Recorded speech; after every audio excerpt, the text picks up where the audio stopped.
നമുക്കൊക്കെ അറിയാവുന്ന പോലെ തന്നെ പള്ളിയർക്കൽ ദുർഗാ ഭഗവതി ക്ഷേത്രം എന്ന് പറയുന്നത് ഈ പ്രദേശത്ത് വളരെ വലിയ രീതിയിൽ ആത്മീയമായും ഭൗതികവുമായ സാഹചര്യങ്ങളിൽ വളരെ വലിയ രീതിയിൽ മാറ്റം വന്നുകൊണ്ടിരിക്കുന്ന ഒരു ക്ഷേത്രമാണ്.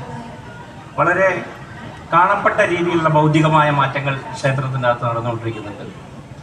നമുക്കൊക്കെ അറിയാവുന്നതുപോലെ നമ്മൾ ഈ ക്ഷേത്രത്തിൻ്റെ അകത്തൂടെ ഈ പരിസരത്തുകൂടെ നമ്മുടെ മുൻ തലമുറയിലെ പല ആളുകളും ആയിരക്കണക്കിന് പ്രാവശ്യം കടന്നു പോയിട്ടുണ്ടാവും.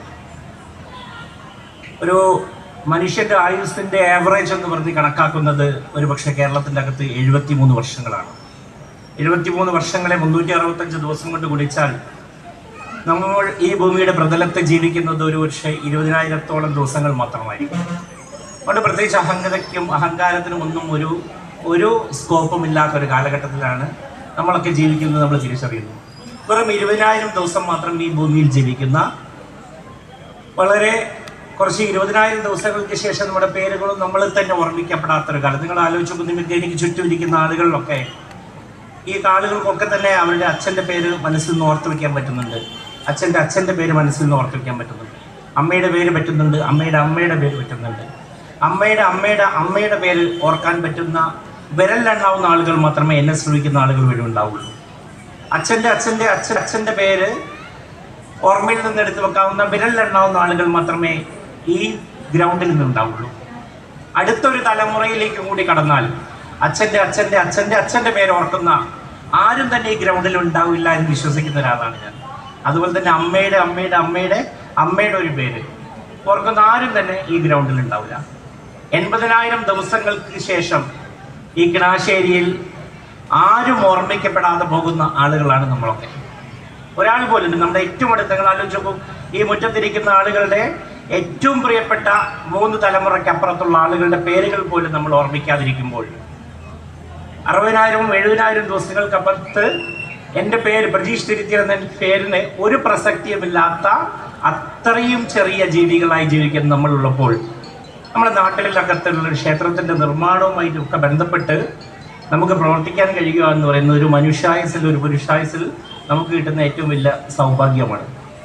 ക്ഷേത്രങ്ങൾ ആരാധനാലയങ്ങളിലൊക്കെ നിങ്ങൾക്കറിയാം, അവിടെ ആരാധനാക്രമങ്ങളിലും ആരാധനയായിട്ട് ബന്ധപ്പെട്ട കാര്യങ്ങൾ മാത്രമല്ല ഒരു ക്ഷേത്രവുമായി ബന്ധപ്പെട്ടുകൊണ്ട് നടന്നുകൊണ്ടിരിക്കുന്നത്. ഒരു ക്ഷേത്രവുമായി ബന്ധപ്പെട്ടുകൊണ്ട് നിരവധി കലാകാരികളടങ്ങുന്ന ഈ കലയുമായി ബന്ധപ്പെട്ട നിരവധി പ്രവർത്തനങ്ങൾ നടക്കുന്നുണ്ട്. ഒട്ടുമിക്ക കേരളത്തിലെ കലകളൊക്കെ തുടക്കം കുറിച്ചിരിക്കുന്നത് ക്ഷേത്രങ്ങളിൽ നിന്നാണ്.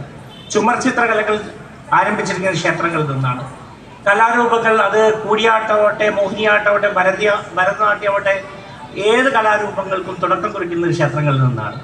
അതിൻ്റെ പിന്തുടർച്ചയായിക്കൊണ്ടാണ് ഇന്ന് അടുത്ത തലമുറയിലെ കുട്ടികൾ ഈ കലാപരിപാടികളൊക്കെ അവതരിപ്പിക്കാൻ ഈ ക്ഷേത്രമുറ്റത്തേക്ക് കടന്നു വരുന്നത്. ഞാൻ പറഞ്ഞു വരുന്നത്, ക്ഷേത്രം എന്ന് പറയുന്നത് ആരാധനയുമായി ബന്ധപ്പെട്ട പ്രവർത്തനങ്ങൾ മാത്രം നടക്കുന്ന കേന്ദ്രങ്ങളല്ല, മറ്റ് സാംസ്കാരികമായും കലാപരമായുള്ള എല്ലാ പ്രവർത്തനങ്ങളും നടത്തപ്പെടുന്ന അതിനൊരു ആശ്രയമായ ആലയമായി പ്രവർത്തിക്കുന്ന ഇടങ്ങളാണ് ക്ഷേത്രങ്ങൾ. മറ്റ് സാംസ്കാരിക മേഖലകൾക്കപ്പുറത്ത് സേവന മേഖലയിലേക്കുമ്പോഴും ക്ഷേത്രങ്ങളൊക്കെ വലിയ രീതിയിൽ കടന്നു പോയിട്ടുണ്ട്. നമുക്കറിയാം, ഗുരുവായൂർ ക്ഷേത്രത്തിന് അതിമനോഹരമായ നല്ല രീതിയിൽ പ്രവർത്തിക്കുന്ന ഒരു ആശുപത്രിയുണ്ട്.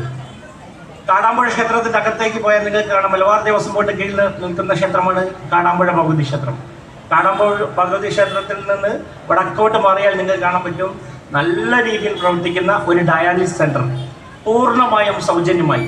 ക്ഷേത്രത്തിൻ്റെ അകത്ത് ഭക്തരിടുന്ന കാണിക്കയിൽ നിന്ന് ചെലവ് ചെയ്തുകൊണ്ട് പൂർണ്ണമായും സൗജന്യമായി പ്രവർത്തിക്കുന്ന വലിയ ഒരു ഡയാലിസിസ് സെൻറ്റർ മലബാർ ദേവസ്വം ബോർഡിന് കീഴിൽ കാടാമ്പുഴ ക്ഷേത്രത്തിൽ പ്രവർത്തിക്കുന്നുണ്ട്.